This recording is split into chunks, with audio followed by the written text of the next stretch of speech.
Hello everyone, welcome to Dr. Wayne Dyer's 101 Ways to Transform Your Life. Here we are with part 45 of this series.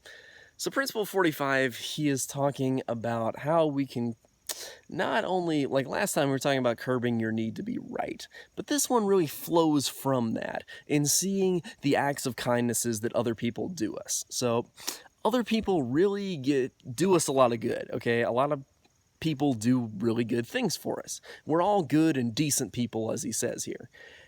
And I think a lot of people don't appreciate that because, as I said in my last video, they're always comparing reality against the perfect image. They're always saying, this shall be this way, and this way, and this way, and this way.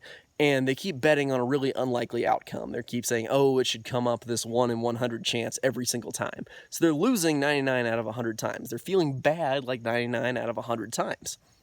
And you can really get rid of that if you're starting to do this kind of stuff, where you're just, I mean, this principle I find is just really, really good when you're seeing other people doing good for you, because then you're not judging all these things they're doing that you feel are wrong or not useful or all that kind of stuff. Instead, you're saying, you know what, I'm catching you doing this right. He has this good principle about catching your children doing things right in a little bit of his different material.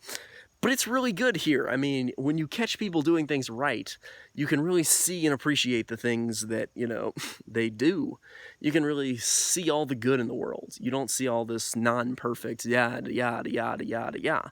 Instead, you say, oh, this person's doing this really well, and you can appreciate that. And that makes your subconscious mind appreciate you more and make you feel better as well. So, everybody wins, basically. Catch other people doing right, see the good things everybody does, and see the humanity overall. Most people are naturally good, and the world is like naturally a pretty good place. If you can accept that, you'll make your subconscious mind and your world much, much better. Thanks everybody for watching. I will see you guys next time with part 46, so stay tuned.